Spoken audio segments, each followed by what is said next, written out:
तस्मै श्री गुरवे नमः। वरं जङ्गमं व्याप्तं यत्किञ्चित् सचराचरं तत्पदं दर्शितं येन तस्मै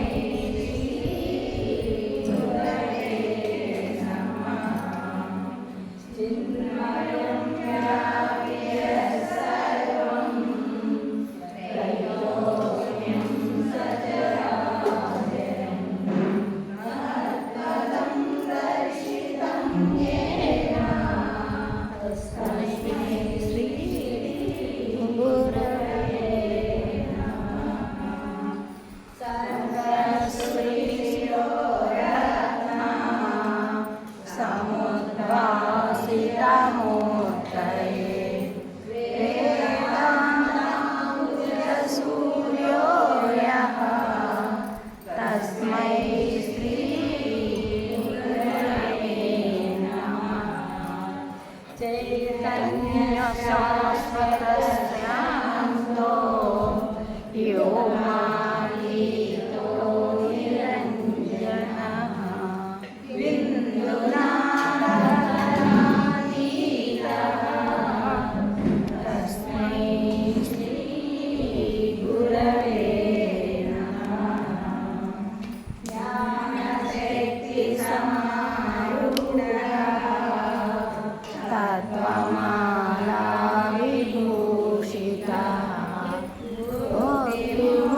मुक्तिप्रदाता च तस्मै श्री गुरवे नमः। अनेकजन्म सम्प्राप्ता कर्मबन्धविदाहिनी आत्मज्ञानाधिदानेन तस्मै श्री गुरवे नमः। शरणं भवसिन्धो च प्रापणं सारसम्पदः यस्य पादोदकं संयतो तस्मै श्री गुरवे नमः। गुरोरधिकं तत्त्वं न गुरोरधिकं तपः तत्त्वज्ञानात् परं नास्ति तस्मै श्री गुरवे नमः। नादश्रीजगन्नाथः मद्गुरो श्रीजगद्गुरुः ममात्मा सर्वभूतात्मा तस्मै श्री गुरवे नमः। गुरुरादिरणादिष्टा गुरो परमदैवतं गुरो परतरं नास्ति तस्मै श्री गुरवे नमः। ज्ञानमूलं गुरोर्मूर्तिः पूजामूलं गुरोपदं मन्त्रमूलं गुरोर्वाक्यं मोक्षमूलं गुरोः कृपा त्वमेव माता च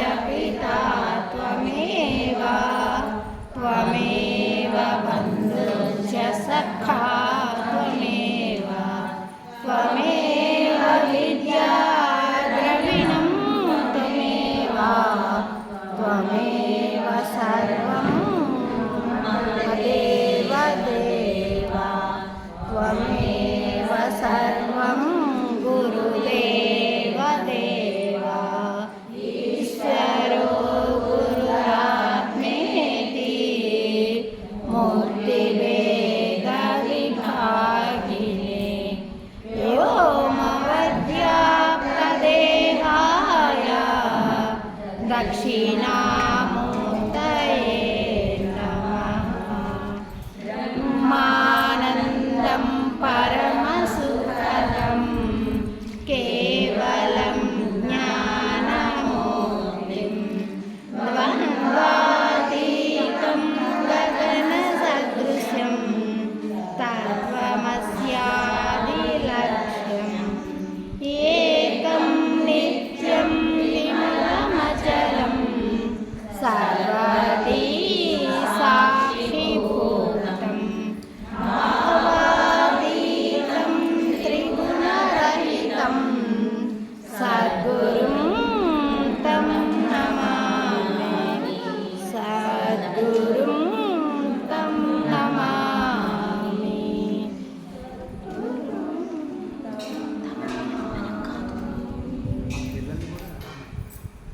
పిల్లల్ని కూడా చేశారు నువ్వు వెళ్ళమ్మా నువ్వు కూడా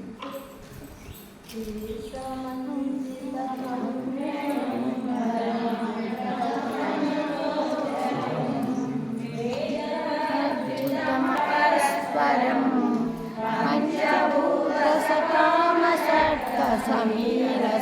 పంచభూతసకామసర్గసమీరశబ్దముఖేతరం పంచకోశజ్ఞప్రయాది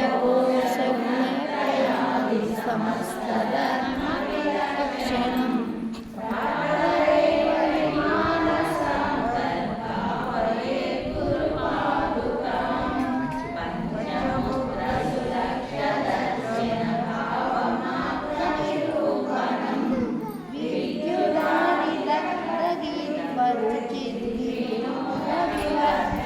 హరి ఓం హరి ఓం. మీరు త్వరగా చెప్తున్నారు కదా అలా కాకుండా వెబ్సైట్ పద్మ ఇప్పుడు ఎన్ని శ్లోకాలు అయినాయి? ఏడవ శ్లోకంలో పద్మ ఒక లైన్ చెప్తుంది, రెండవ లైన్ మీరు చెప్పండి. అట్లాగా నిదానంగా చెప్పండి, బాగా రావాలి. నువ్వు చెప్పు. ఏడవ శ్లోకం చూసుకో. భావయే గురుపాదుకాం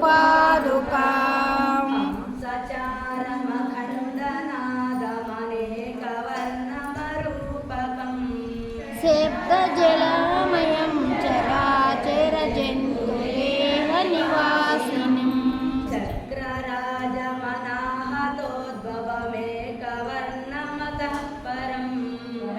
త్రరేవహి మానసాంతర్భావయే గురుపాదుకాం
सर्वदेवानां धूपोऽयं प्रतिगृह्यतां धूपमाग्रापयामि ॐ साक्ष्यमेकाग्नि संयुक्तं मन्दिरायोजितं मया गृहाणमङ्गलं दीपं प्रज्वलितापः दीपं दर्शयामि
नमो वयं वै श्रवणाय गुरुमहे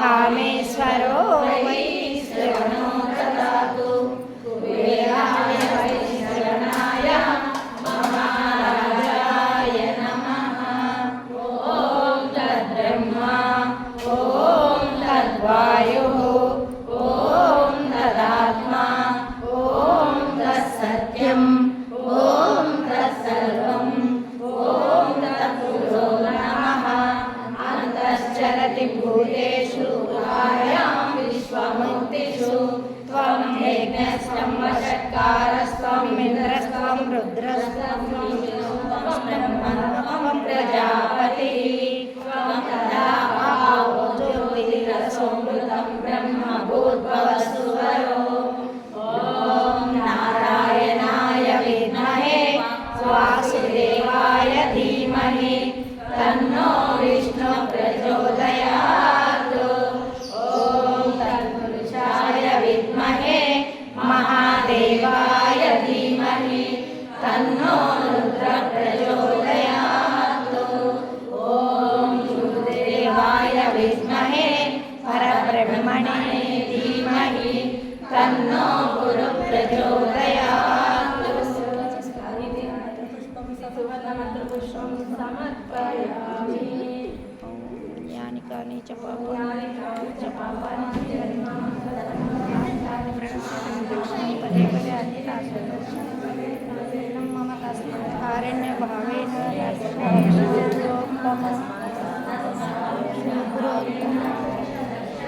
गुरुर्ब्रह्मा गुरुर्विष्णुः गुरुर्देवो महेश्वरः गुरुसाक्षात् परब्रह्मा तस्मै श्रीगुरवे नमः ॐ सहना भवतु सहनौ भुनक्तु सह वीर्यं करवावहै तेजस्विनावधीतमस्तु मा विद्विषावहै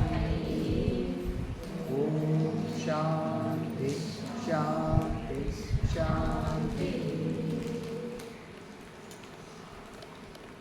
ప్రియ ఆత్మబంధువులరా, అధ్యాత్మాసక్తులరా, జ్యేష్ఠ పౌర్ణమి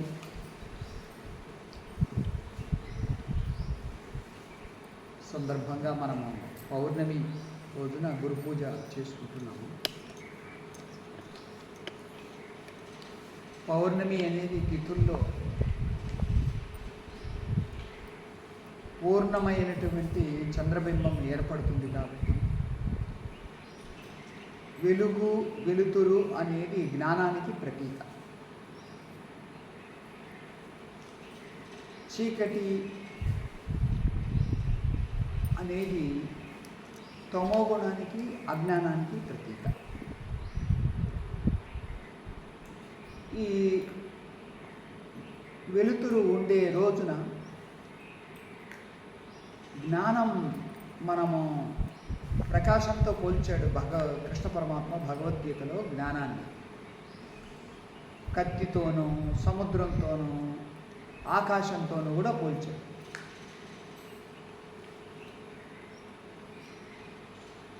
ఆ జ్ఞాన స్వరూపి గురువు గారు కాబట్టి గురువు గారి నుంచి మనము జ్ఞానం గ్రోలటం కొరకు ఈ పౌర్ణమి ఆచరిస్తూ ఉంటాం. మొదటి నుంచి వస్తూ ఉంది ఇది సంప్రదాయం.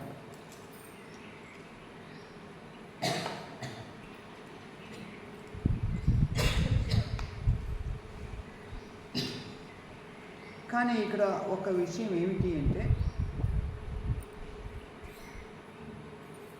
జ్ఞానం మీద దృష్టి ఉండేవాళ్ళు చాలా తక్కువ.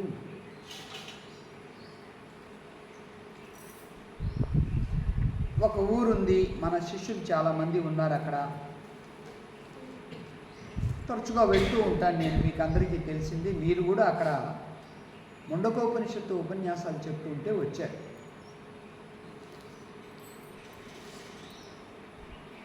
ఆ ఊర్లో ఒక ఆశ్రమం ఉంది. అక్కడ నేను ఉన్నప్పుడు ఆ ఆశ్రమాన్ని స్థాపించినటువంటి స్వామీజీ వారి యొక్క శిష్యులు వచ్చారు. వారు ఉన్నప్పుడు కూడా పౌర్ణమి కార్యక్రమం జరుగుతూ ఉండేది కాబట్టి ఇప్పుడు కూడా వాళ్ళు చేస్తూ ఉన్నారు. ఏం చేస్తారు అంటే, పెద్ద పెద్ద టిఫిన్లు తెచ్చుకుంటారు. ఒకళ్ళు పులిహోర, ఇంకొకళ్ళు దధ్యోదనం, ఇంకొకటి తెచ్చుకుంటారు. అక్కడ పెడతారు. స్వామివారికి పూజ చేస్తారు గురువు. ఆ తర్వాత వాళ్ళు తెచ్చుకున్నది అందరూ తలా కొంచెం తీసుకొని పంచుకొని తింటారు. సాయంకాలం వరకు గడుపుతారు. గడిపిన తర్వాత ఇంకా వాళ్ళు అక్కడ జ్ఞానం ఏమైనా ఉందా అంటే ఏమీ లేదు. ఇది వారు గతించిన 13 ఏళ్లకు ఇది జరిగింది. నేను అక్కడ వాళ్ళ ఆశ్రమాన్ని నాకు ఇవ్వాలి అని ఆహ్వానించడం వల్ల వెళ్ళాను. దాదాపు నెలన్నర పైనే ఉన్నాను అక్కడ. ఇది జరిగింది. కాలాంతరంలో మన శిష్యుల యొక్క ఆహ్వానం మేరకు ఆ ఊరికి వెళ్తూ ఉండగా వాళ్ళు ఆశ్రమంలో ఒక గెస్ట్ హౌస్ కట్టారు. దాంట్లోనే నాకు వసతి ఏర్పాటు చేస్తూ ఉండేవారు. అక్కడ ఉంటూ చూశాను. పౌర్ణమి వచ్చింది, ఎవ్వరూ వచ్చేవాళ్ళు లేదు. అక్కడ ఎవరో ఒక కుటుంబం ఉంది. వాళ్ళు కూడా, ఆ కుటుంబం కూడా ఎందుకుంది అంటే, వేరే ఊరు నుంచి తీసుకొచ్చి ఆ కుటుంబాన్ని అక్కడ పెట్టారు. వాళ్ళకు వసతి ఇచ్చారు అక్కడ. ఆయన వెళ్ళి బయట ఏదో షాప్లో పనిచేస్తాడు, ఇక్కడ నివాసం ఉంటాడు. ఏదో కొంచెం రోజు భగవద్గీత పారాయణ, పూజ ఏదో చేస్తాడు. అయితే ఇంకంతే. జ్ఞానం మీద ఆసక్తి లేకపోతే, జ్ఞానం మీద దృష్టి లేకపోతే కొన్ని ఆచారాల వరకు కంటిన్యూ చేస్తారు. ఇక ఆ తరం కూడా పోయిన తర్వాత ఇక అది కూడా ఉండదు. ఆ సంస్థను అది ఏదైనా పకడ్బందీగా వాళ్ళకు డాక్యుమెంట్స్ అవి ఉంటే కొంతవరకు నడుస్తుంది, లేకపోతే అది కూడా ఆక్రమించుకుంటారు నిదానంగా, ఏమీ లేకుండా చేసేస్తారు. కారణం ఏమిటి అంటే, ఒకనాడు ఆ ఆశ్రమాన్ని స్థాపించినప్పుడు 70 రూపాయలు ఇచ్చి 2 ఎకరాలు కొనుక్కున్నారు ఆయన స్వామి. ఇప్పుడు అదే ఏమైంది అంటే 7 కోట్లు అయింది. 70 రూపాయలు కాస్త 7 కోట్లు. రోడ్డు పక్కనైంది, విలువైనటువంటి భూములు అయినాయి. సో దృష్టి అందరికీ కూడా దేని మీద ఉంటుందంటే భౌతిక వెల మీద ఉంటుందే కానీ మానవుడి యొక్క పరిపక్వతకు సంబంధించినటువంటి మౌల్యం మీద ఉండదు.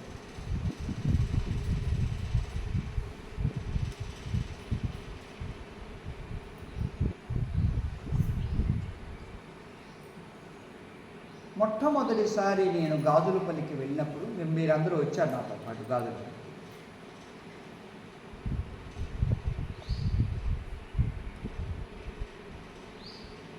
అంతకు వెనుకే, మీరందరూ వచ్చే వెనుకే నేను వెళ్ళాను. వారే వచ్చి నాకు అక్కడ రూమ్ అది ఏర్పాటు చేసి, మస్తానరావు గారు ఆ బెడ్షీట్ అంతా పరుస్తూ అంతా చేస్తూ ఉన్నారు, సేవ అంతా చేస్తున్నారు, శుభ్రం అవుతుంది. మీరేమో వందల మంది, వేల మంది ప్రజలకు జ్యోతిష్యం చెప్పి వాళ్లకు పరిహారాలు సూచించి, పూజలు చేయించి, యజ్ఞాలు చేయించి, హోమాలు చేయించి వాళ్ళ జీవితంలో బాగు కావాలని సతతము ప్రయత్నిస్తూ ఉన్నారు. నేనేమో జ్ఞాన మార్గంలో ఉన్నాను, నాదంతా జ్ఞాన విచారణ అని అన్నాను. అప్పుడు ఆయన ఆ బెడ్షీట్ పరిచేవాడు కాస్త అది వదిలేసి 2 చేతులు ఎత్తి, స్వామీజీ ఆ జ్ఞానం ఉంటే ఇంకేం కావాలి, ఏది వద్దు స్వామీజీ, ఇదంతా నేను వదిలేసి మీ దగ్గరకు వచ్చేస్తాను ఒకరోజు అని అన్నాను.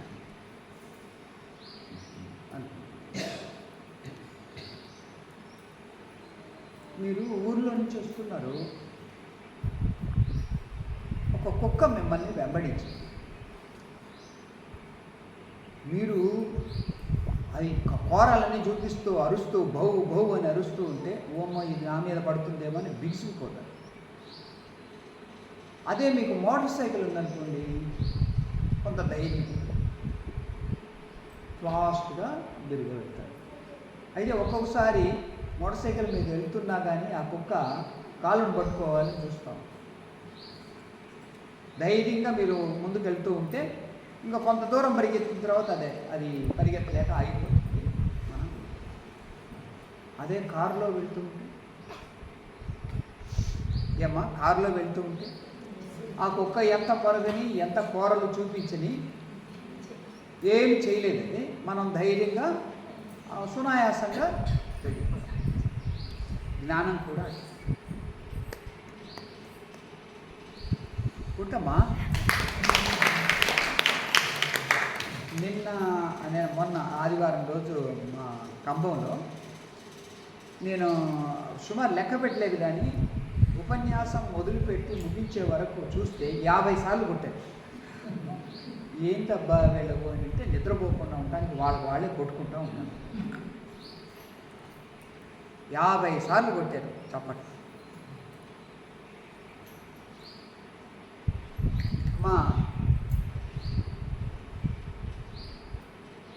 వారు చెప్పిన దాన్ని నేను ఒక వాస్తవంగా జరిగిన ఇన్సిడెంట్ రూపంలో మీకు వివరిస్తాను.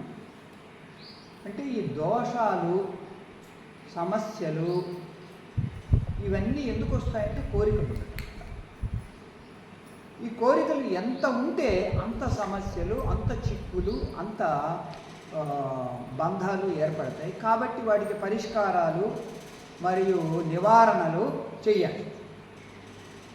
ఆయన అదే చేశారు. కొన్ని వేల మంది కస్టమర్స్ ఉన్నారు ఆయనకి. పొద్దున్న లేచాడు అంటే అప్పటి నుంచి రాత్రి పడుకునే వరకు ఇంకా జనం యొక్క తాకిడి ఇంకా వాళ్ళకు పొద్దు సమానం చేస్తూ ఉండాలి. మన ఒంగోలులో కూడా మీ 2వ తారీఖు నేను అక్కడ శంకర జయంతి కార్యక్రమం చేసిన తర్వాత నేరుగా వెళ్ళి రాత్రికి అక్కడే పడుకొని మరుసటి రోజు ఇంకొక కార్యక్రమానికి వెళ్ళాను కర్నూలు జిల్లాలో. అప్పుడు వాళ్ళ ఆవిడ అంటూ ఉంది, ఆ అమ్మాయి పేరు రాజేశ్వరి, స్వామీజీ ఈరోజు ఆయన మౌనం కాబట్టి మీతో గడుపుతూ ఉన్నారు, లేకపోతే రోజు అయితే 6:30 నుంచి ఇంకా మొదలు పెడతారు, వచ్చి జనం లాగుతూ ఉంటారు, ఈ పూజ హోమం యజ్ఞం నమస్కారాలు ఆ పిండ ఏదో ఒకటి చేయిస్తూ ఉంటారు, ఆయనకి తీరుకుండదు, ఈరోజు మౌనం కాబట్టి మీతో ఉన్నారు అని చెప్పింది. ఇప్పుడు ఈ సమస్యలు నివారణలు ఆ పరిష్కారాలు దీన్ని ఒక వాస్తవంగా జరిగిన కథ రూపంలో చెప్తాను, వినండి. జ్యోతిష్యము వాస్తు 2 దగ్గరికి తీసుకుంటాం. ఒక ఆయన అమెరికాలో బాగా సంపాదించిన ఆయనకి ఎందుకో భారతదేశంలో సెటిల్ కావాలి అని అనిపించి తన యొక్క ఉద్యోగాన్ని అంతా వదులుకొని సంపాదించిన డబ్బంతా తీసుకొచ్చి నగర శివారులో ఒక పెద్ద స్థలాన్ని కొంటాడు. అది కొన్ని ఎకరాల పాటు ఉంది. అక్కడ ఒక 60 ఏళ్ల నుంచి ఉన్నటువంటి మామిడి చెట్టు కూడా ఉంది. అది చూసి ఆయన ముచ్చట పడ్డాడు. అసలు ఆ మామిడి చెట్టు ఉండటం వల్ల ఆ స్థలాన్ని ఆయన పెద్ద ధర ఇచ్చి కొనుక్కు. ఇప్పుడు ఆ స్థలానికి వాస్తుపరంగా మార్పులు చేర్పులు కూర్పులు చేయాలి అని సంకల్పించి కొంతమంది సలహా ఇచ్చారు ఆయన ఫ్రెండ్స్. వాస్తుపరంగా కొన్ని మార్పులు చేయించుకోయా మంచిది అది అని అంటే సరే అని ఈయన సిటీకి వెళ్ళి ఒక వాస్తు సిద్ధాంతిని కన్సల్ట్ చేసి ఆయన సరే అని ఒప్పుకున్నాడు. ఈయన కారులో ఆయన తీసుకొస్తూ నగరం దాటి వస్తూ ఉన్నప్పుడు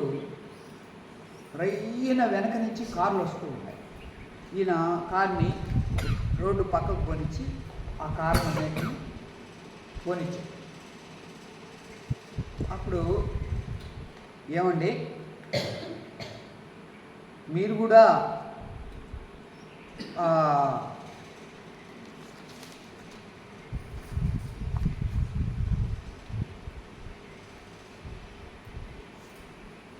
మీ డ్రైవింగ్లో ఎవరైనా వెళ్తే సురక్షితంగా ఉంటుంది అని అన్నారు.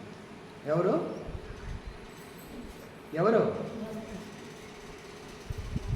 చెప్పండమ్మా. సీతమ్మ చెప్పు.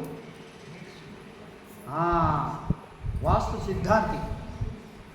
సిద్ధాంతి ఏమన్నాడంటే మీ డ్రైవింగ్లో వెళ్తూ ఉంటే సురక్షితంగా ఉంటుంది. ఏమోనండి వాళ్ళకి ఏదైనా పనులు ఉన్నాయేమో అందుకని అంత అర్జెంటుగా వెళ్తూ ఉన్నారు, వెళ్ళనిద్దాం మనము అని వాళ్ళను ఆయన సమాధానం చెప్పాడు. ముందుకెళ్ళాడు. ఇప్పుడు ఒక గ్రామం వచ్చింది. ఆ గ్రామంలో ఉండే రోడ్లన్నీ సామాన్యంగా ఇరుగ్గా ఉంటాయి కాబట్టి నిదానంగా పోనిస్తూ ఇంతలోనే ఒక కుర్రాడు దూసుకొచ్చాడు. ఆ పక్కన సందు నుంచి రోడ్డు మీదకి వచ్చి ఇట్లా వెళ్ళిపోయాడు. ఈయన సడన్గా కారు ఎక్కేసి కొంచెంసేపు అట్లాగా ఉంచాడు. ఈలోపు ఇంకో కుర్రాడు దూసుకుంటూ వచ్చి మళ్ళీ వాడు కూడా. ఇప్పుడు ఈ సిద్ధాంతి నవ్వుతూ మీకు ఎట్లా తెలిసిందండి వీడు వెనక ఇంకొకడు వస్తాడని? నేనంటే పిల్లలు అంతే కదండి, వాడు తరుగుతేనే వీడు దూసుకొచ్చింది కాబట్టి వాడు వెనక ఇంకొకడు ఉంటాడని ఊహించాను, కరెక్టే అని.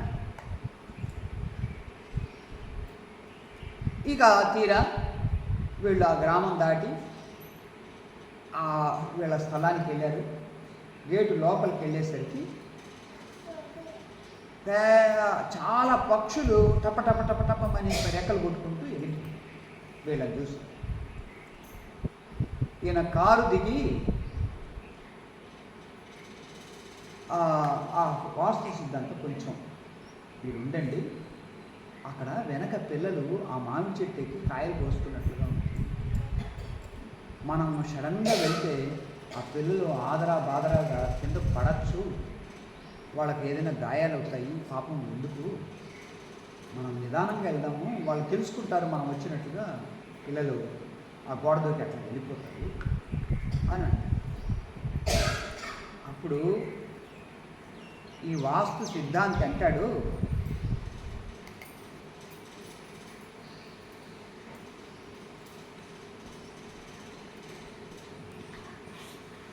మీ యొక్క ఇంటికి, మీ యొక్క ఈ స్థలానికి ఏ వాస్తు మార్పులు అవసరం లేదు అని చిరునవ్వుతూ ఉంటాడు. ఎందుకండి, నేను ఎంతో ఆలోచించి మిమ్మల్ని తీసుకొస్తే మీరు ఏదైనా మార్పులు చేర్పులు కూర్పులు సూచిస్తారు అనుకుంటే మీరేమీ అవసరం లేదంటూ ఉన్నారంటే, మీ ఆలోచనలు అందరి శ్రేయస్సును దృష్టిలో ఉంచుకొని ఉన్నాయి. మరియు మిమ్మల్ని ఒక వాస్తే కాదు, ఏ దోషాలు మిమ్మల్ని అంటవు, అందువల్ల నన్ను తీసుకోండి వెనక్కి అని అంట.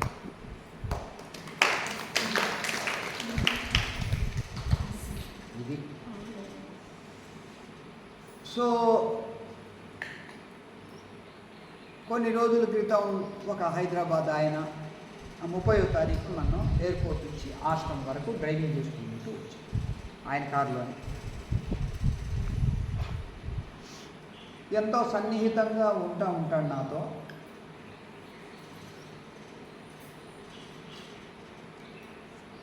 ఆయన అప్పుడు శక్తి సముద్రానికి కూడా ఆయన కారులోనే తీసుకెళ్ళాడు.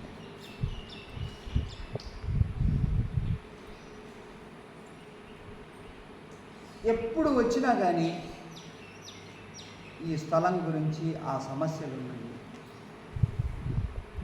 ఆ వింజమూరు స్థలం యొక్క సమస్యలు ఇన్నున్నాయి, ఆ సమస్యలతో సతమతమైపోతూ ఉన్నాను.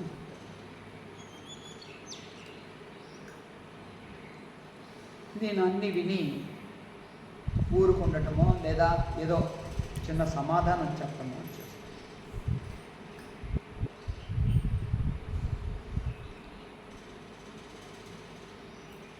లోకం ఎలాంటిది అని అంటే, భౌతిక ప్రాపర్టీస్ అన్నీ ఎట్లాంటివి అంటే కుక్కతోకలు. మనం ఎంత సాగదీసినా కానీ అవి మళ్ళీ వంకరగా అవ్వాలి.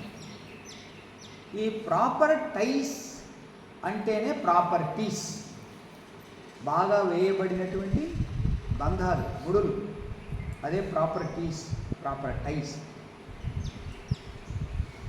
అది తప్పదు. సో మానవ సంబంధాలు కూడా ఒకే విధంగా ఉంటాయని మీరు ఎప్పుడూ ఆశించద్దు. లలిత వాళ్ళ ఇంట్లో గురు పూజ జరిగింది. అందరూ మన వాళ్ళందరూ 97లోనో 99లోనో పాత ఇంట్లో గుడిచాడు దగ్గర. చివరిలో అంతా అయిన తర్వాత అందరూ ప్రసాదం తీసుకున్నారు, వెళ్ళిపోయారు. నేను వెంకటేశ్వర గారితో, ఏమండి ఎట్లాగుంది అదే గురు పూజ ప్రవచనము అని అంటే, ఆయన ఏమో సమాధానం చెప్పారంటే, నేను ఒక్కడే మోగోని కూర్చున్నాను అన్నాడు. మిగతా 50 మంది ఆడవాళ్ళు. అయితే నారాయణ పూజారి మాత్రం ఆయన కూడా బోయినకొండ నుంచి వచ్చి పూజ నిర్వహించారు.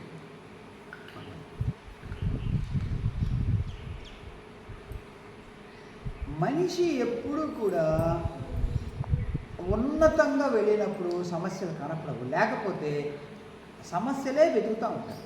అన్నీ బాగున్నా కానీ లోపాలు, లొసుగులు, సమస్యలు వెతుకుతూ ఉంటాయి.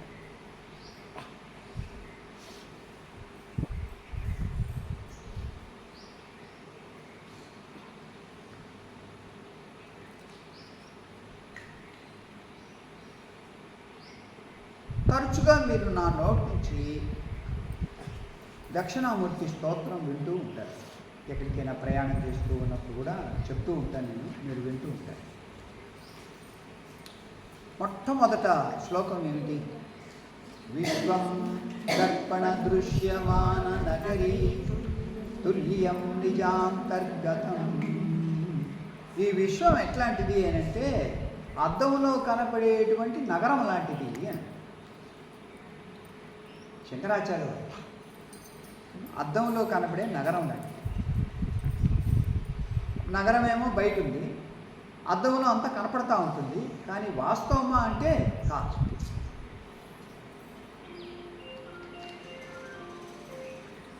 ఇంకొక ఉదాహరణ వల్ల ఇస్తుంది.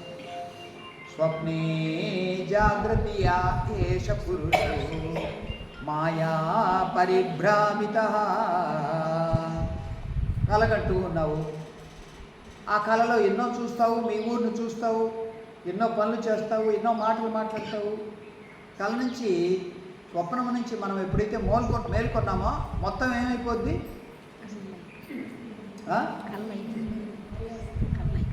తెలుగులో మంచి పదం ఉంది అక్కడ, పుళక్.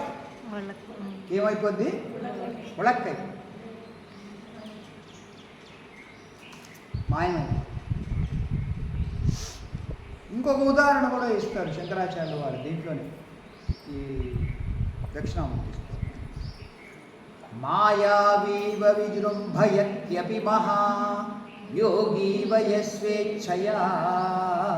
ఒక మెజీషియన్, మాయావి అని పేరు పెట్టాడు. మెజీషియన్ చేతిలో కర్రపుచ్చుకొని అబ్బర కలబ్బర అదబ్బర కదబ్బర అని ఇట్లా 3 సార్లు తిప్పి హట్ అంటాడు. పూలు, పండ్లు, ఇవి అవి అన్నీ తయారై కనపడుతూ ఉంటాయి. ఎంతసేపు అని అంటే మళ్ళీ అబ్బర కదబ్బర అన్నాడో కొంతసేపు. మన జీవితంలో కూడా వచ్చే అనుభవాలన్నీ కూడా ఏది శాశ్వతం? నువ్వెవరివి? పుట్టినప్పుడు నువ్వెవరివి? కూతురివి. ఏమ్మా? కూతురివి. పెళ్ళైన తర్వాత ఏమయ్యావు? భార్యవు. పిల్లలు పుట్టిన తర్వాత తల్లివి. ఆ పిల్లలు పెరిగి వాళ్ళకి పెళ్ళిళ్ళు అయిన తర్వాత ఏమయ్యావు? అత్త. ఆ తర్వాత ఏమయ్యావు? నా అమ్మమ్మ, నాయనమ్మ. ఇంకా ఆ తర్వాత ఏమయ్యావు? సరే. ఇంకా ఆ తర్వాత ఏమయ్యావు?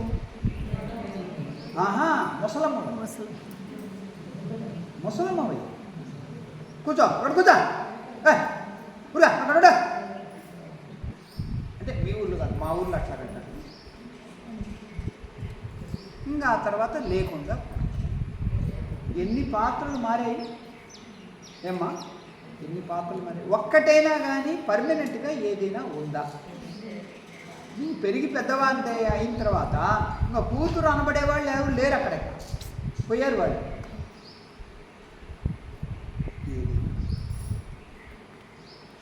ఈ జీవితమే మార్పుకు లోనవుతుంది. ఈ అన్నిటి మధ్య సూత్రే మణిగణ ఇవ అన్నట్లుగా భగవద్గీతలో అన్ని పూసలు, అన్ని మణులు, అన్ని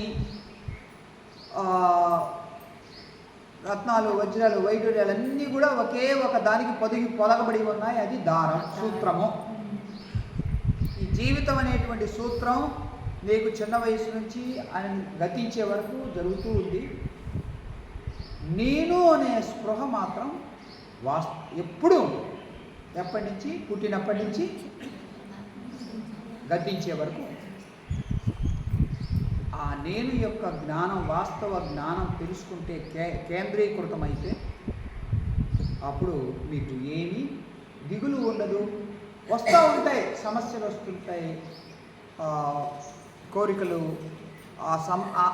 ఎంత కోరికలు ఎక్కువైతే అంత సమస్యలు తిరుగుతాం. ఇందాక పొద్దున శివయ్య ఈ మట్టి ప్యాక్ వేస్తూ ఉన్నప్పుడు అంటూ ఉన్నాడు, ఎంత డబ్బు పెరిగితే అంత జబ్బులు పెరుగుతాయి అని అంటూ. అంటే నిజమే, డబ్బులు ఎంత పెరిగితే ఆ ఒత్తిడి మరియు బరువు వల్ల జబ్బులు కూడా ఎక్కువ సీరియస్గా అవుతుంది.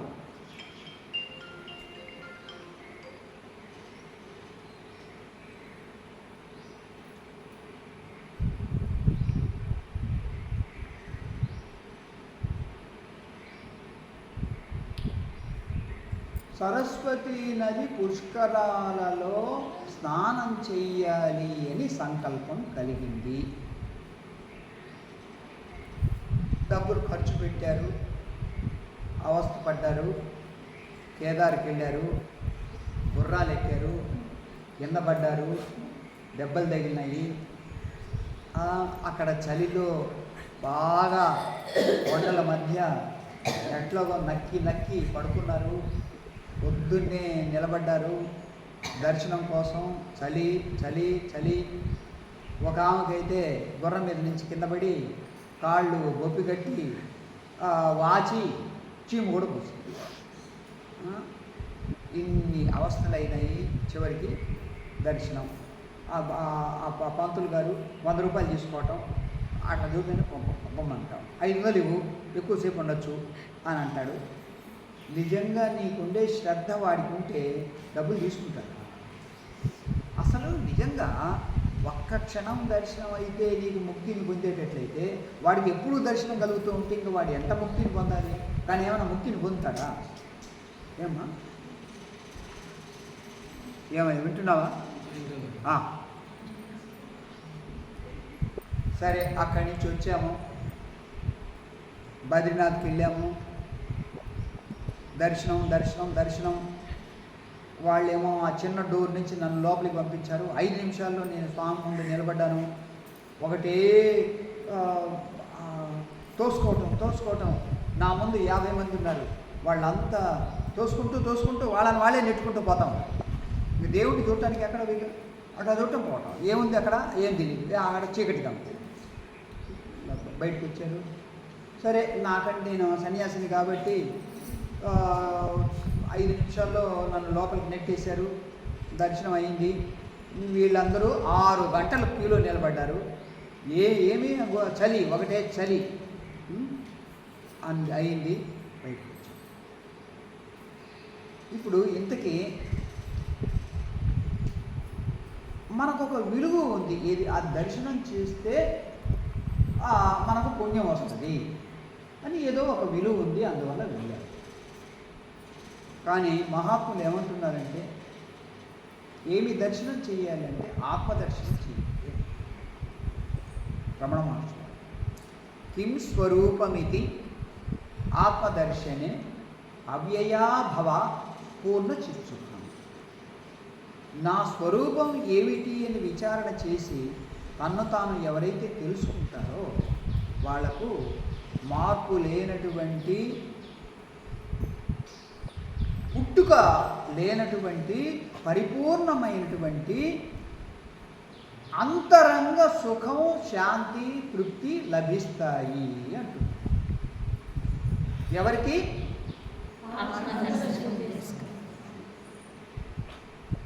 మహాత్ములు చెప్పేది.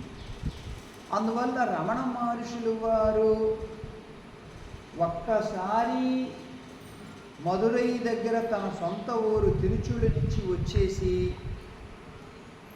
తిరువణామలై చేరుకొని అరుణాచలేశ్వరుని దర్శించి, తండ్రి నీ సన్నిధికి వచ్చాను, ఇక నీవే నా యొక్క సర్వస్వం అన్నాడు. అంతే, అయిపోయింది.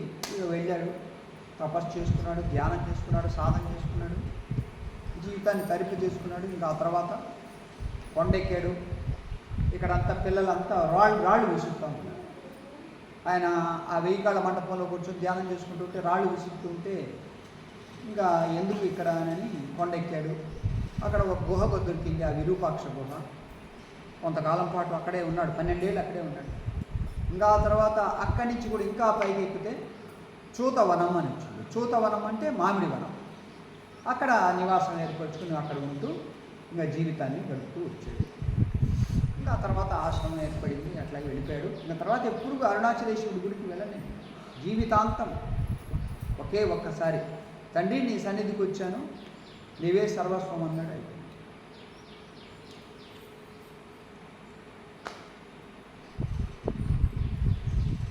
భక్తులు విశాల హృదయులైనప్పుడు వాళ్ళ యొక్క దృష్టి సామాజికంగా కూడా పడుతూ ఉంటుంది. అయ్యో సమాజం ఇంత అజ్ఞానంలో ఉన్నారే, ఇంత బాధల్లో ఉన్నారే అని వాళ్ళని ఏదో ఒక విధంగా ఉపశమనం కలిగించడానికి వాళ్ళు ప్రయత్నిస్తారు. మలయాళ స్వామి వారి గురువు గారు సిద్ధలింగ గురువు.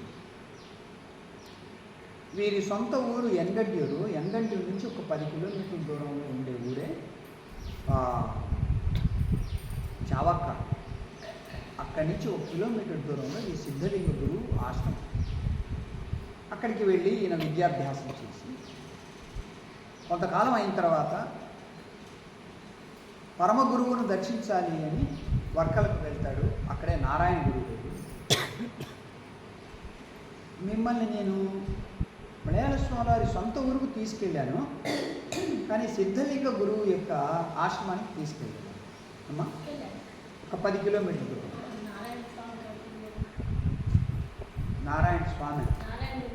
నారాయణ గురువు గారు వర్కలకి ఎప్పుడు మిమ్మల్ని ఎవరిని తీసుకెళ్ళారు? ఫోటో చూసుంటారు. వర్కల వచ్చి తిరువనంతపురానికి దగ్గరలో రైల్వే లైన్ కూడా ఉంది. కానీ వర్కల చాలా ఫేమస్. ఎట్లాగంటే కొండలో నుంచి కొన్ని జలపాతాలు కింద పడతా ఉంటాయి. ఆ కింద పడేది ఎక్కడంటే సముద్రంలో పడతాం. అది ఒక దృశ్యం, మంచి దృశ్యం అనమాట. సో ఈ నారాయణ గురువు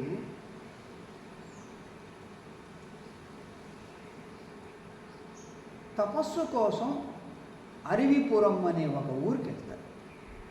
మనం కన్యాకుమారి నుంచి తిరువనంతపురం వెళ్తూ ఉంటే నియాట్రంగర అని ఒక టౌన్ వస్తుంది. అక్కడికి ఒక 9 కిలోమీటర్ల లోపలికి ఈ అరివిపురం. అక్కడ తపస్సు నా సాధన కూర్చుంటే ప్రశాంతంగా ఓటల కొద్దీ అక్కడే కూర్చునేవారు. అక్కడ ఒక చిన్న ఏరు పారుతూ ఉంటుంది. ఈ జనం చూసి ఈయన మహా మహా మహా గొప్ప వ్యక్తి అని వచ్చి వాళ్ళ కష్టాలు చెప్తుంది. ఆ కష్టాలన్నీ కూడా ఎవరు వచ్చి చెప్తారంటే అంటరాని వాళ్ళు వీధుల్లో కూడా వెళ్ళటానికి వీలు, ఇక దేవాలయంలోకి వెళ్ళటానికి అసలు వీలు. అంత వెలివేసినట్లుగా ఉండేది కేరళ రాష్ట్రం. సో వీళ్ళు చెప్పేదంతా విని ఆయన మాట్లాడేవాడు కాదు, మౌనంగా ఉంటాడు. ఈయన ఏం చేశాడు అంటే ఒక రోజున ఒక పౌర్ణమి లాంటి ఒక పుణ్యమైన రోజున అందరినీ రమ్మంది వచ్చాడు. ఈయన ఆ నదిలో దిగుతాడు. దిగి అక్కడి నుంచి ఒక శివలింగాన్ని తీసుకొచ్చి దాన్ని అక్కడ స్థాపన చేస్తాడు. వీళ్ళందరికీ ఆశ్చర్యం, వీరికి ఎట్లా తెలుసు ఇక్కడ శివలింగం ఉంది. స్థాపన చేసిన వెంటనే ఇంకా సాయంకాలానికంతా గుంపులు బ్రాహ్మణులు వస్తారు. ఏయ్ ఎవరు నువ్వెవడివి శివలింగాన్ని స్థాపన చేయటానికి? మేమే చేయాలి, నువ్వెవడివి అని పెద్ద గొడవ పెట్టుకుంటాడు. ఈయనంతా విన్న తర్వాత ఈయన ఏమంటాడంటే మా శివుడు శూద్ర శివుడు. ఇంకంతే, ఏం మాట్లాడతారు వీళ్ళు.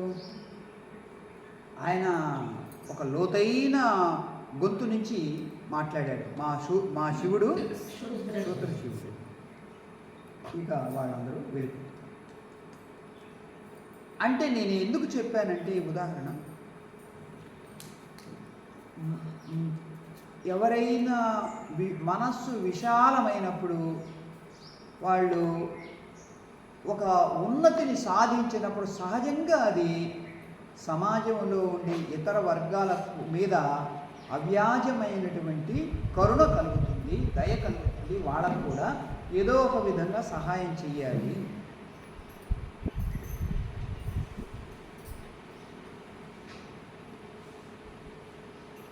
మీ జ్ఞాపకం ఉందా?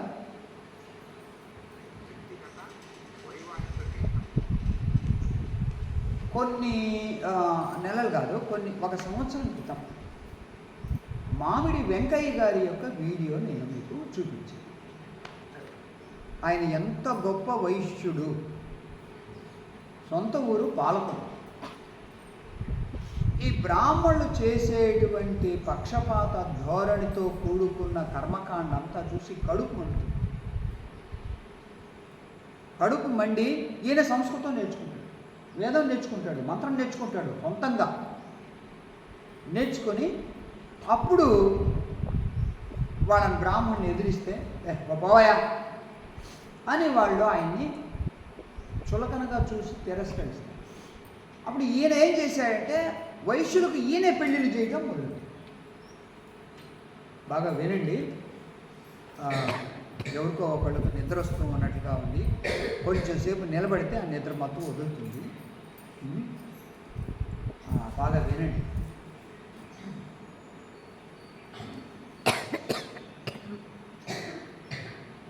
అప్పుడు ఈయనే ఈ పెళ్ళిళ్ళు, పేరంటాలు, వ్రతాలు ఇవన్నీ చేయటం మొదలు పెడితే ఇంకా బ్రాహ్మణులందరూ ఈయనకి విరుద్ధంగా కట్టకట్టుకొని పెద్ద తగాదా పెట్టారు. ఈ తగాదాలను భరించలేక సొంత ఊళ్ళో ప్రజలు ఎవరు తనకు సహకరించకపోవటం వల్ల వైశ్యులు చాలామంది ఉన్నారు పాలకొండలో, కానీ సహకరించకపోవటం వల్ల ఆయన ఆ ఊరిని ఖాళీ చేసి బందర్లో ఈయనకు సపోర్ట్ దొరుకుతుంది. అక్కడ కూడా బోరెడంత పోరాటం జరుగుతుంది. ఇదంతా జరిగి 178 ఏళ్ల క్రితం జరిగింది.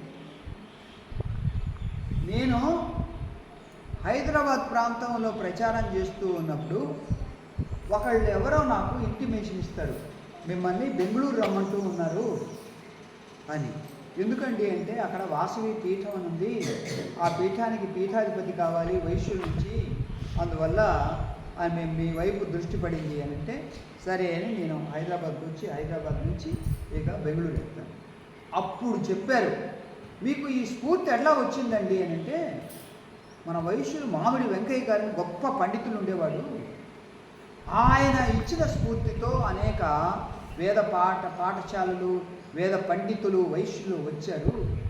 ఆయన ఇచ్చిన స్ఫూర్తితోనే ఇప్పుడు ఈ ఒక వేద పాఠశాల పెట్టాలి, వాసవి పీఠం ఏర్పాటు చేయాలి అని అక్కడ ఒక పెద్ద రాజకీయ నాయకుడు, ఆయన పేరు గుండయ్య చెట్టి అని, కర్ణాటక విధానసౌధకు ఎమ్మెల్సీ అన్నమాట, ఆయన చెప్పాడు ఈ విషయం. మొట్టమొదటిసారి 40 ఏళ్ల క్రితం మామిడి వెంకయ్య గారి పేరు అక్కడ విన్నాను.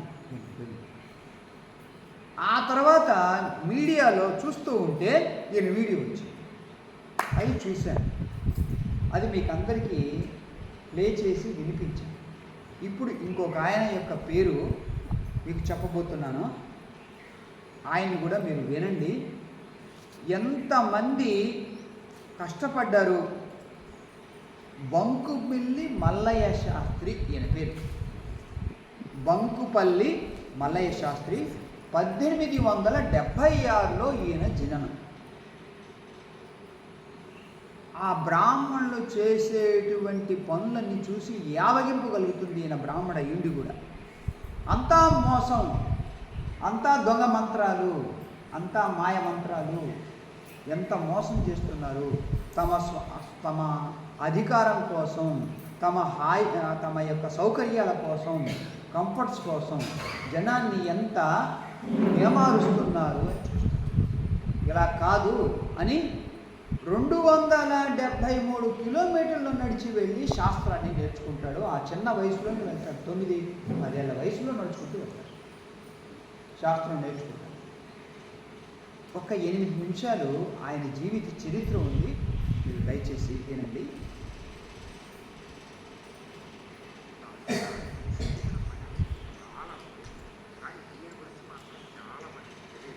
ఇలా వ్యక్తిగత జీవితంలో, సమాజంలో, రాజకీయ వ్యవస్థలో ఈ 3 ఏరియాలో పోరాడిన మేధావులు చాలా తక్కువ మంది ఉన్నారు. ఈరోజు మనలాంటి వారంతా కుల మతాలకి, లింగ భేదాలకి అతీతంగా ఏది కావాలంటే అది చదువుకోగలుగుతున్నాం అంటే దాని వెనక ఎంతో మంది మహానుభావుల కృషి ఉంది. అలాంటి వారిలో బాగా గుర్తింపు పొంది మనకందరికీ తెలిసిన కందుకూరి వీరేశలింగం పంతులు లాంటి వాళ్ళు ఒక కేటగిరీలోకి వస్తే ఎవరు పట్టించుకోకపోవడం మూలంగా చరిత్రలో కలిసిపోయిన వాళ్ళు ఇంకో కేటగిరీ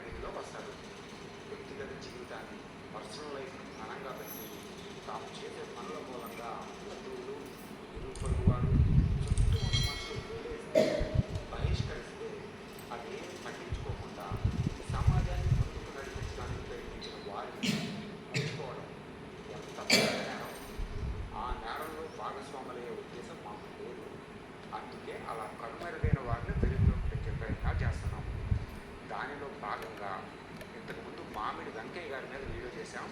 అదే దారిలో చేస్తున్న ఇంకో ప్రయత్నమే ఈ వీడియో కూడా. మా ప్రయత్నంలో మీరు భాగస్వాములు కావాలంటే ఈ వీడియోని షేర్ చేసి అందరికీ చేరేలా చూడండి. అలా చేయడమే ఇలాంటి మహానుభావులకు మనం ఇవ్వగలిగే నిజమైన నివాళి. బంకుపల్లి మల్లయ్య శాస్త్రి.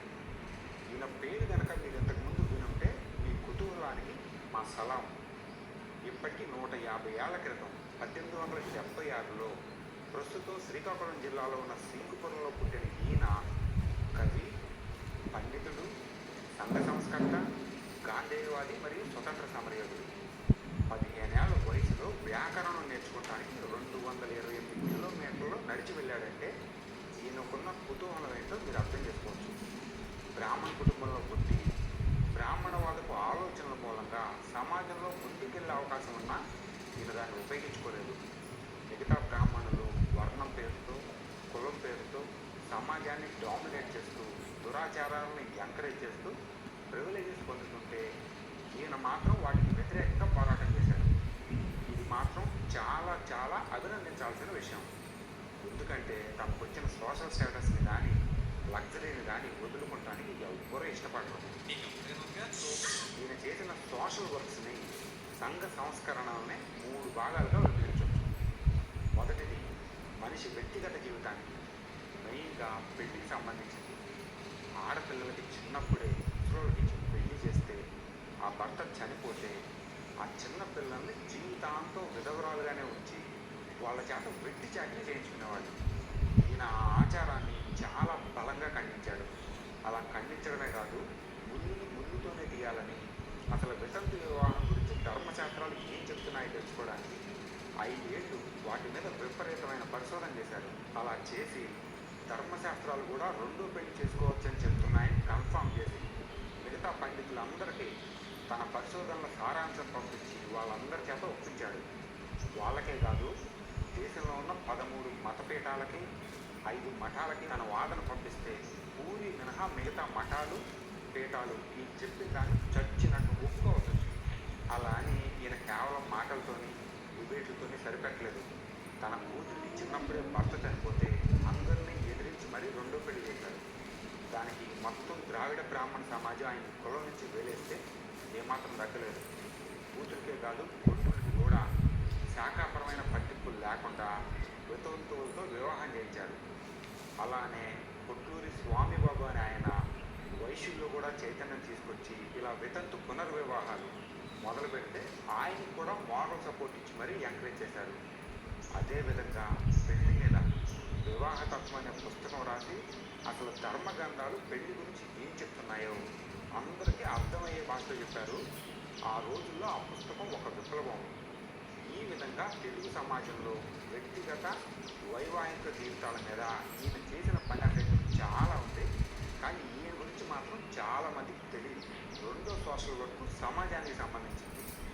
అంటరానితనం అంటే తోటి మనుషుల్ని అవమానించడమే అని దానికి వ్యతిరేకంగా జరిగే చాలా సభలలో, ప్రోగ్రాముల్లో ఈయన పార్టిసిపేట్ చేశారు. ఇప్పుడు చాలామందికి తెలియదు, కానీ 100 ఏళ్ల క్రితం అంటరాని వాళ్ళతో మాట్లాడడం అంటేనే పాపం.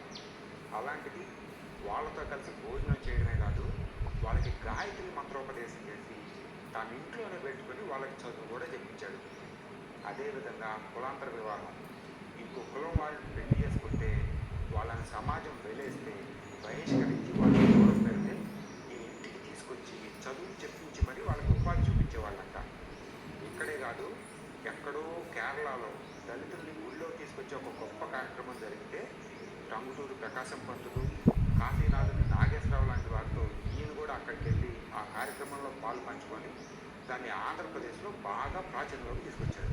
బ్రాహ్మణ మఠాధిపతులు, వాళ్ళ అనుచరులు ఆ మతానికి మూలాలైన వేదాల్లో ఏముందో ఎవరికి చెప్పకుండా జనాల్ని గుడ్డిగా అనుసరించే గొర్రెల్లా చేస్తున్నారు, ఇది తప్పు అని చెప్పి అవి తెలుగులోకి ట్రాన్స్లేట్ చేయడానికి నిర్ణయించుకున్నారు. కాకపోతే ఆ మాటకి అగ్రహారం అట్టుడిగిపోయింది.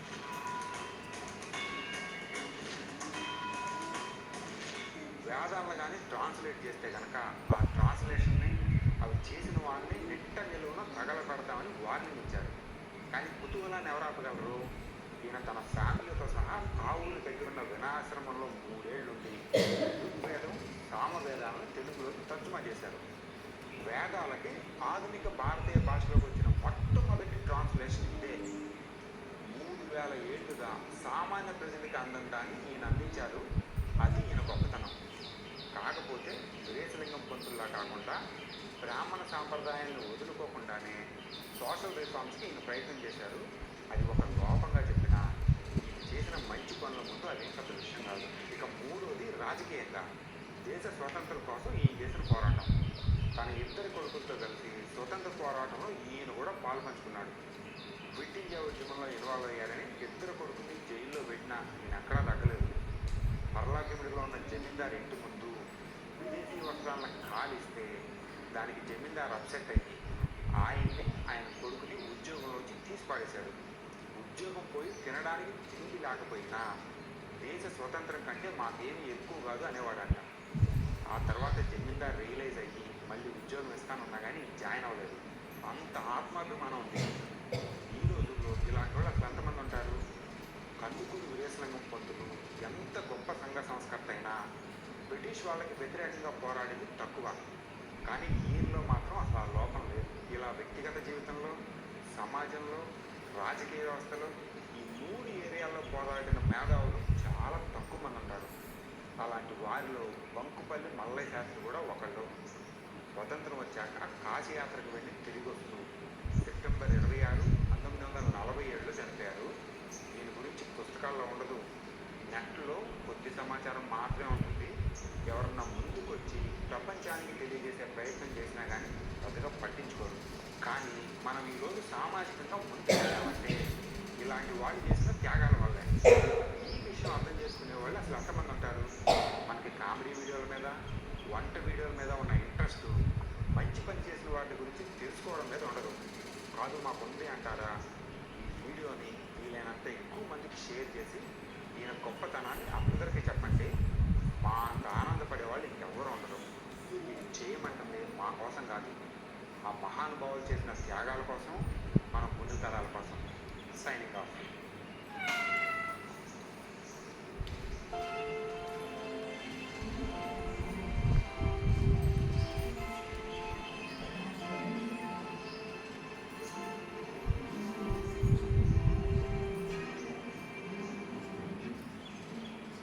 మా దూరంగా ఉండే వాళ్ళకి వినపడిందా? అమ్మా మొన్ననే శంకర సత్సంగం గ్రూప్లోకి, సిద్ధ జ్ఞాన ఆశ్రమం గ్రూప్లోకి పంపించాను. దయచేసి చూడండి. మళ్ళీ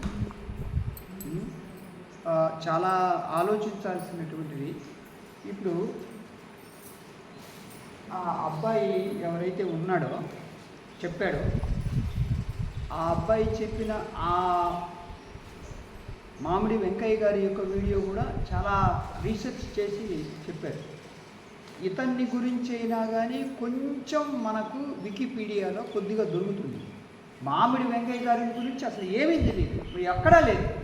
కానీ అది చాలా రీసెర్చ్ చేసి చాలా స్థలాలు తిరిగి ఆ అబ్బాయి కొంత సమాచారాన్ని సేకరించి 10 నిమిషాలు చెప్పారు మామిడి వెంకయ్య గురించి. సో ఇది అమ్మా. ఇప్పుడు ఆ అబ్బాయి చివరిలో ఏమన్నాడంటే, కామెడీ వీడియోల మీద, వంట వీడియోల మీద మనం బోలెడంత ఆసక్తి చూపిస్తాము. ఇప్పుడు రండి అమ్మా, కూర్చోండి. అమ్మా మొన్న రాజస్థాన్ రాయల్స్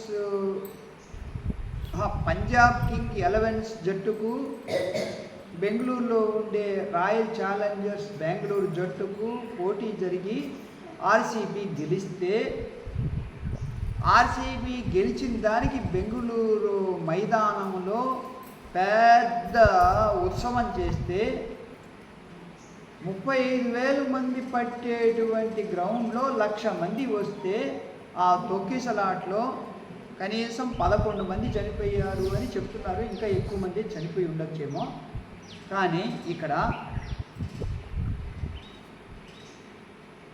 సరే, ఇప్పుడు మన జట్టు గెలిచింది, ఏమి రేపు సెలబ్రేషన్ చేసుకోవచ్చు కదా, ఇప్పుడు రాత్రి అయిపోయింది కదా. కాదు, ఇప్పుడే చేసుకో. అంత ఒకళ్ళ మీద ఒకళ్ళు పడి తొక్కి ఏంటిది? ఎక్కడున్నాం మనం?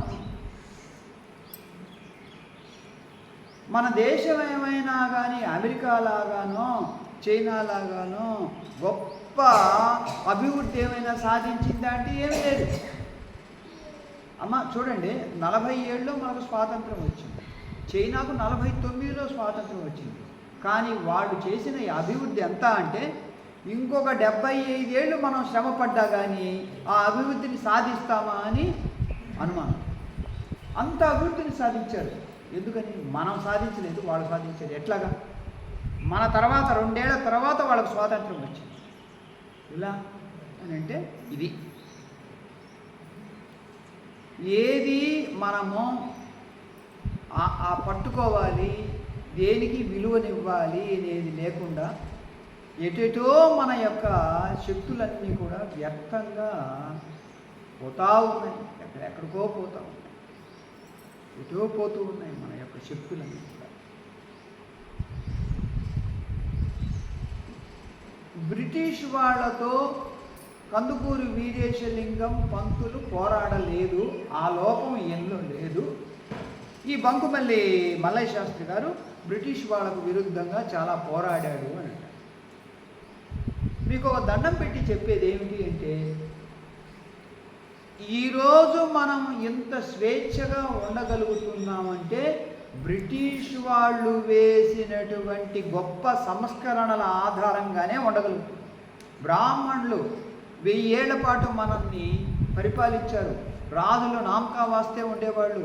అక్కడ రాజా ఆస్థానంలో ఉండే మంత్రులు కానీ, కవులు కానీ, పూజారులు కానీ, పురోహితులు కానీ, సలహాదారులు కానీ, కవులు అందరూ, కళాకారులు కానీ మొత్తం బ్రాహ్మణులు.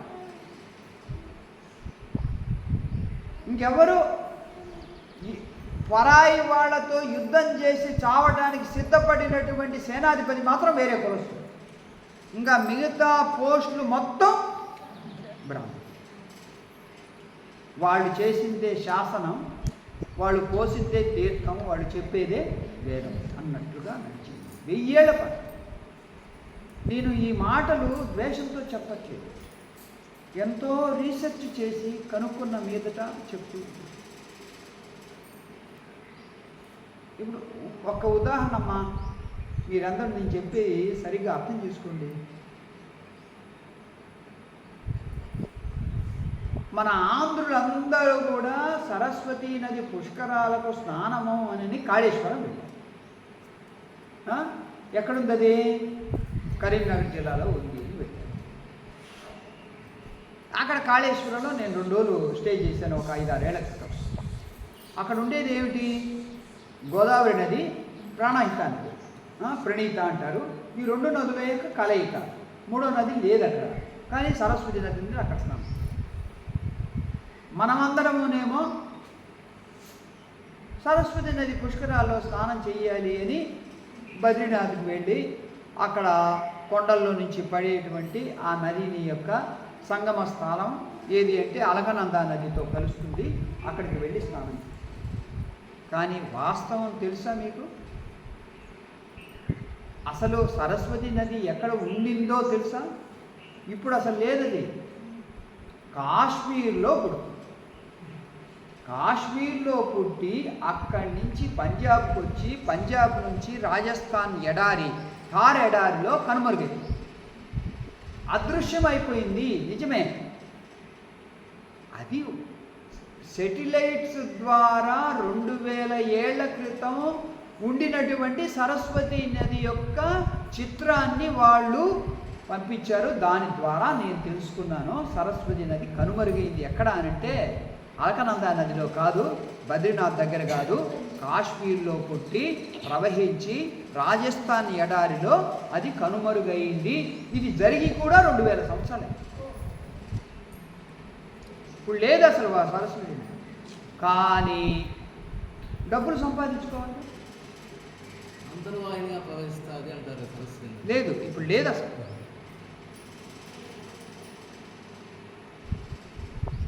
అంతెందుకు,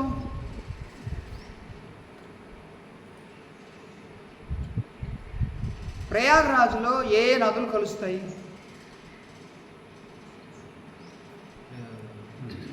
మొన్న కుంభమేళ జరిగింది కదయ్యా, అక్కడ గంగా గంగా నది, సరస్వతి నది, యమునా నది. ఆ తెల్లగా ఉండేదేమో గంగా నది, ఈ నల్లగా ఉండేదేమో యమునా నది అని చెప్తారు. సరస్వతి నది ఎక్కడుంది? అక్కడ లేదు, కానీ సరస్వతి నది ఉంది అని చెప్తారు. ఎందుకు అనంటే ఆ క్షేత్రం యొక్క ప్రాశస్త్యాన్ని వినుబడింపజేయటం. కాళేశ్వరం కూడా అదే మాటలు, ఇంక ఎక్కడైనా కానీ అదే మాటలు. అంతెందుకు, మనం అందరము కూడా గాన్గాపూర్, ఎవరు వెళ్ళారు గాన్గాపూర్? గాన్గాపూర్ వెళ్తే అక్కడ ఒక నది వస్తూ ఉంది. ఆ నది పేరు ఏం పేరు అంటే భీమా.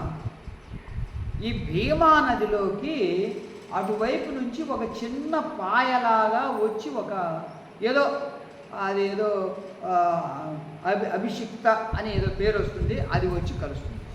అక్కడ 3 నదుల సంగమం అని అందరూ చెప్పడం మొదలుపెట్టారు. 3వ నది ఎక్కడుంది అంటే అది ఏం లేదు స్వామి, ఊరికి అనుకుంటారంటే. వాస్తవం తెలియకపోతే వాళ్ళు ఏదో కల్పించి చెప్పింది మీరు దాన్ని వాస్తవంగా స్వీకరిస్తారు. ఎందుకు ఇట్లా చెప్తారు అని అంటే మీకు తెలియదు కదా. మీకు వాస్తవం చెప్తే మీరు వాస్తవం తెలిస్తే నేను చెప్తే మీ వెంటనే ఏం చేస్తారు? మీరు పోరా అని తిరస్కరిస్తారు, ఖండిస్తారు. వాస్తవం తెలియ అవునా అవునా అని.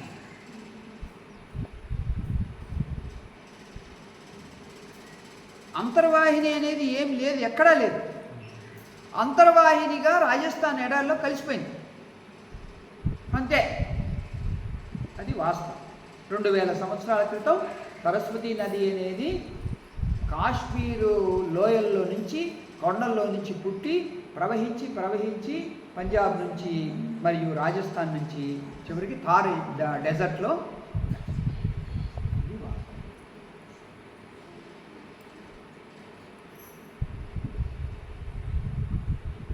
ఈ విధంగా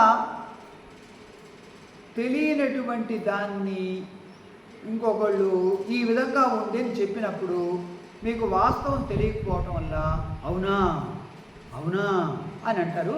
కొన్ని రోజులు అయ్యేసరికి ఏమవుతుంది అని అంటే వినేవాడు ఉంటే చెప్పేవాడికి లోకువ.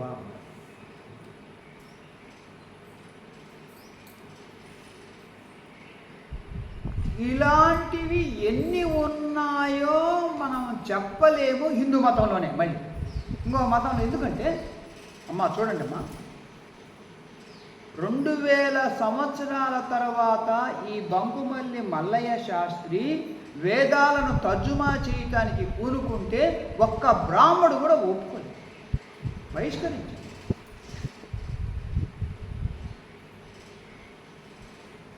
గత ఫిబ్రవరి నెలలో నేను కార్యక్రమం చేయడానికి అనంతపురం వెళ్ళాను. మే 2వ తారీఖు ఒంగోలులో చేశాము, 3వ తారీఖు కాలువ బొగ్గలో చేశాము, 4వ తారీఖు అనంతపురంలో చేశాము చిన్మయ మిషన్లో శంకర్ జయంతి. దాని వెనుక కరెక్టే. ఫిబ్రవరి నెలలో నేను మదనపల్లి వెళ్ళాను. మదనపల్లి నుంచి అక్కడి నుంచి ఒక 110 కిలోమీటర్ల దూరంలో చిక్బళ్ళాపూర్ అని ఉంది.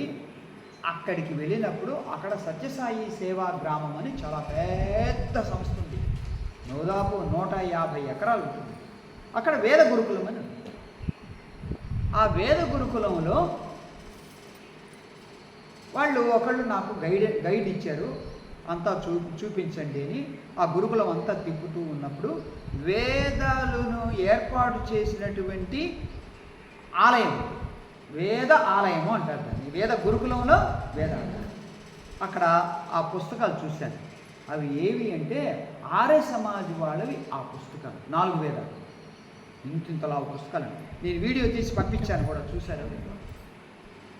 అక్కడుండే ఒక పెద్ద ఆయన అంటాడు, మీరు అది పట్టించుకోవద్దు, అదే నమ్మకం తగిన వేదం కాదు అని.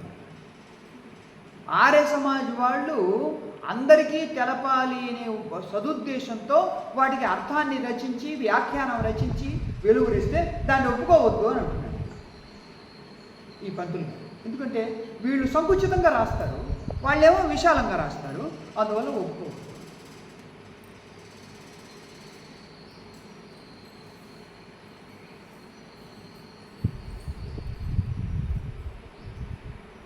ఇంత చేసి నేను ఎందుకు చెప్తున్నానంటే, జ్ఞానం మీద విచారణ మీద ఎవరికీ కూడా దృష్టి లేదు.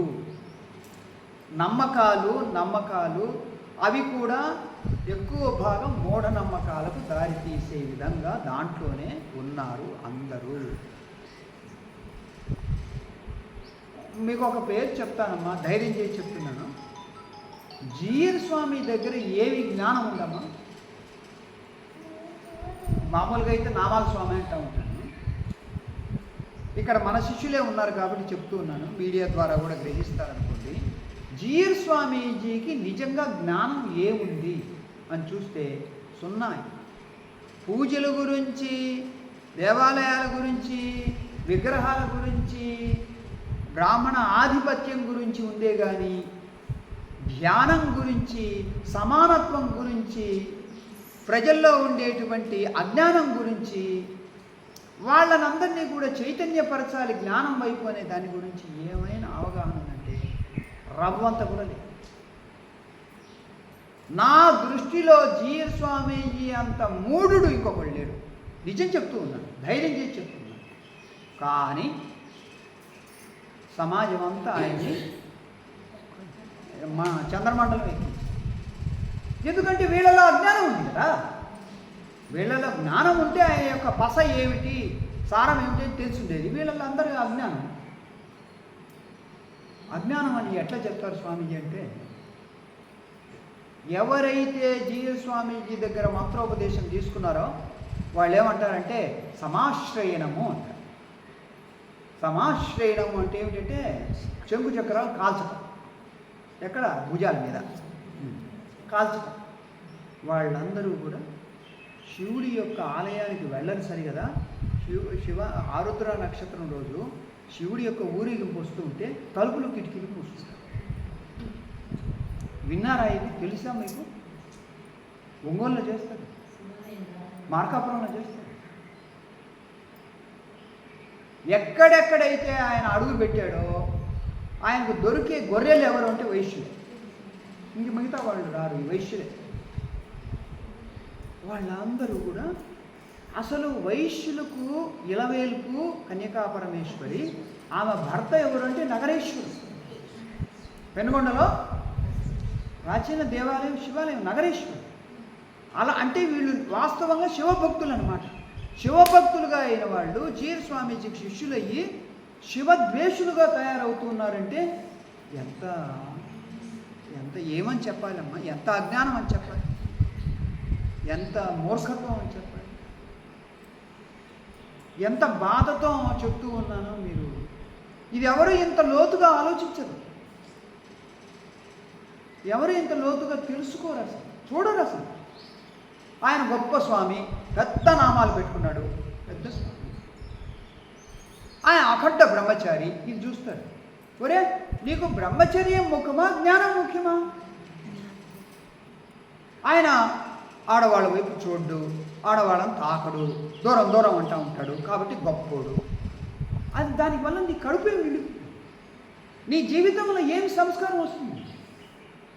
జ్ఞానం చెప్పేవాడు నీ జీవితం, జ్ఞానం వల్ల నువ్వు ఉన్నతమవుతావు. కానీ ఆ విధంగా అఖండ బ్రహ్మచారి అంటే అబ్బా అబ్బా పూజ్య భావం. నీ జీవితానికి ఏమైనా ఉపయోగం ఉందా దానివల్ల అంటే ఇది ఇలాగే ఉంది. ఎన్ని చెప్పానంటే ఈరోజు నేను మీకు, ఎంత అజ్ఞానంలో ఉన్నాం మనము. జ్ఞానానికి ఏమైనా మనకు విలువ ఉందా అంటే ఏమి లేదు. ఏదో మీరు స్వామీజీ ఇక్కడ బతికున్నారు, ఏదో 4 మాటలు చెప్తూ ఉన్నారు కాబట్టి కూర్చొని వింటూ ఉన్నారు. కానీ సమాజంలోకి వెళ్ళిన తర్వాత ఏమవుతుంది మీ మనస్సు, ఎలా తయారవుతుంది అనేది ఆలోచించాలి. ఆయన వినయాశ్రమంలో ఈయన కూర్చొని 4 ఏళ్ల పాటు ఆ వేదాలకు వ్యాఖ్యానం రచించాడు, తర్జుమా చేశాడు అన్నారు కదా. మీరు చీరాల నుంచి బాపట్ల దాటి ఆ చెరుకు మిల్లి మీదుగా రేపల్లి వెళ్తూ ఉంటే ఒక టర్నింగ్ వస్తుంది, అక్కడే వినయాశ్రమం. నేను వెళ్ళాను ఒక గంటన్నర సేపు అక్కడ గడిపాను. చాలా బాగుంది, అంతా పాడైపోయింది. సర్వోదయ మూమెంట్ దాన్ని ప్రారంభించినటువంటి వినోబా భావే దాన్ని ప్రారంభించారు. అంటే మహాత్మా గాంధీ శిష్యుడు అనమాట. ఈ వినోబా భావే ఆజన్మ బ్రహ్మచారి, మరాఠీ ఆయన ప్రారంభించారు ఆ వినయాశ్రమాన్ని. ఈరోజు అదంతా పాడైపోయింది. ఆయుర్వేద మందులు కొన్ని తయారు చేస్తూ ఉన్నారు. ఆ విధంగా అక్కడ ఒక ఫార్మసీ నడుస్తుంది అంతే. ఇంకా మిగతా ఏవి అక్కడ ఆ వేదాలు, ఆ సంస్కరణలు అన్నీ కనుమరు.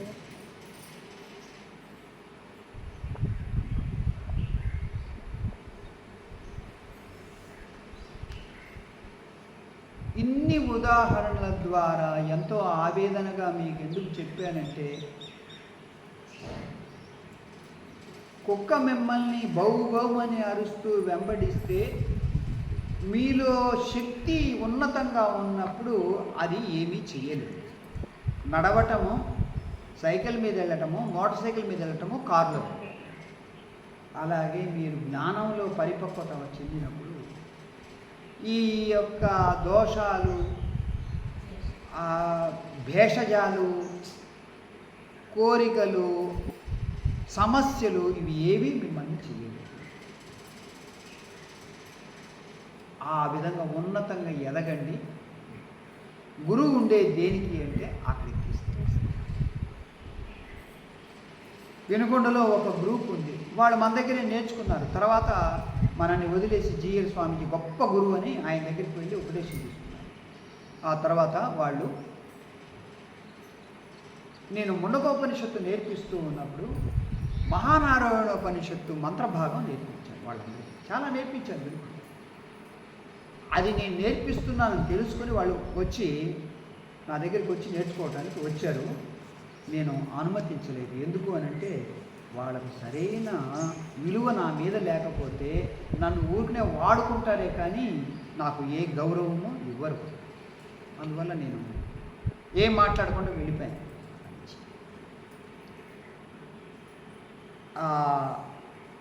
అమ్మా,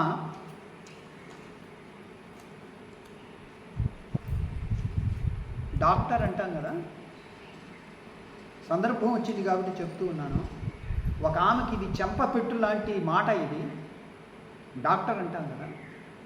డాక్టర్ అంటే గ్రీక్ పదం ఏమిటి అంటే డోసర్.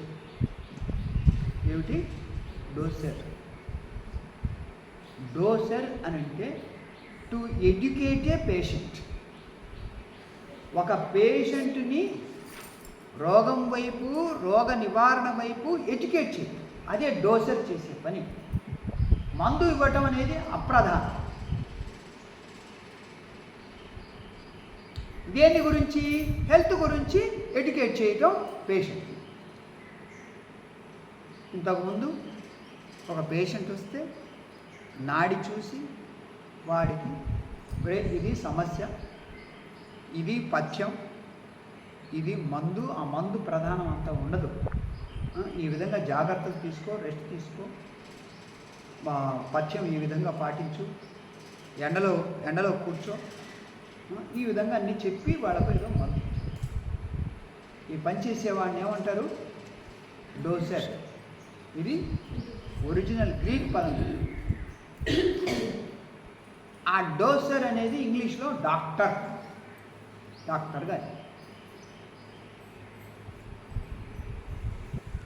ఒక పేషెంటు ఒక డాక్టర్ దగ్గరికి వెళ్తే నేను మిమ్మల్ని చూడను అని అన్నది, ఆ పేషెంట్ చాలా బాధపడి వెళ్ళిపోయాడు. నిజమైన డాక్టర్ ఎప్పుడు కూడా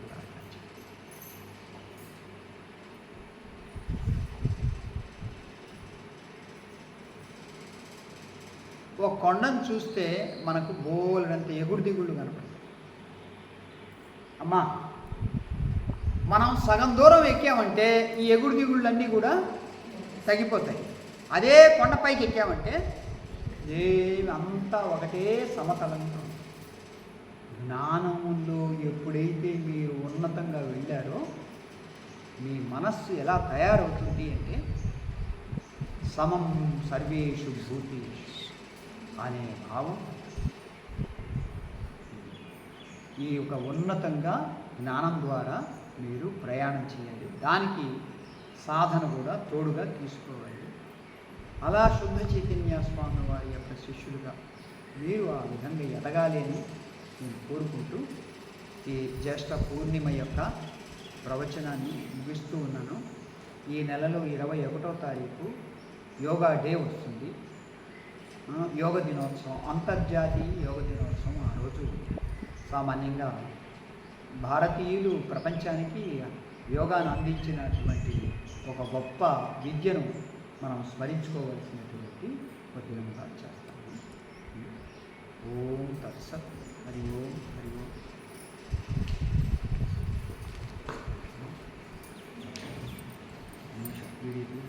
ఉపన్యాసం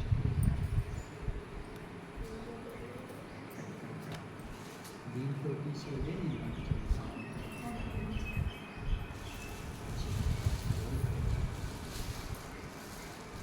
ప్రియ ఆత్మ బంధువులరా,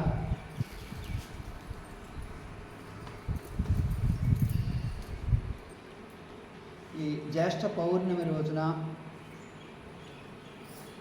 ఎన్నో మంచి విషయాలు, మీకు లోతైన విషయాలు, కొన్ని మిమ్మల్ని చైతన్యపరిచేవి, కొన్ని చెంప మీద కొట్టేవి ఎన్నో వచ్చాయి. ఎన్నో చెప్పాను. సమస్యలు, కోరికలు సంబంధం ఉంది, నివారణలు, పరిష్కారాలు ఇవన్నీ కూడా చేస్తూ పోండి. కానీ మీరు జ్ఞానంలో ఎప్పుడైతే ఉన్నతిని సాధిస్తారో ఇవన్నీ పెద్దగా ఏమీ సమస్యలుగా ఉండవు. ఎందుకంటే వాటి వైపు మీరు ఒక అసంగ భావన, డిటాచ్డ్ భావన ఏర్పడుతుంది.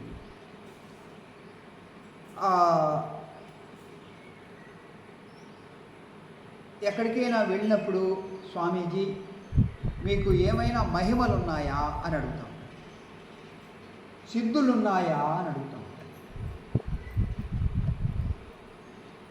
ఈ జ్ఞానం ఎవరి జీవితంలో పని చేస్తుందో వాళ్ళల్లో తేలికదనము, తృప్తి, శాంతి, చిరునవ్వు, ఆనందము, జీవితం వైపు ఒక డిటాచ్డ్ భావన కలుగుతుంది. అంతకంటే గొప్ప సిద్ధి ఏమైనా ఉందా? ఏమా ఒక సిద్ధి ఏనండి ఏదో ఇట్లాగంటే విభూతి రావటమో, కుంకుమ రావటమో, లేకపోతే ఒక పండు రావటమో, ఫలం రావటమో కాదు.